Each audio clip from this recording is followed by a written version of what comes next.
ধান লম্বা করে কাটছে, সে তাকে কাটতেছি, আলু লাগাবো। আলুর এবার 100 টাকা কেজি বীজ, 100 টাকা কেজি বীজ কিনে উঠছি। হাল বল নিচ্ছে 15 টাকা শতক, 14 টাকা 15 টাকা শতক নিচ্ছে হাল বওয়া।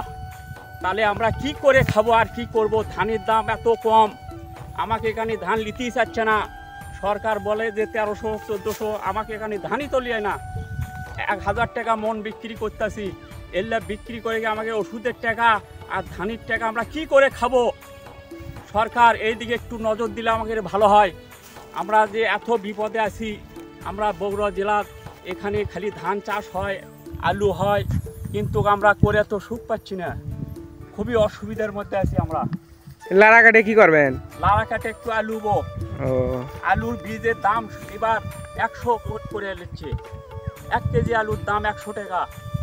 আমরা কি করে এ করব?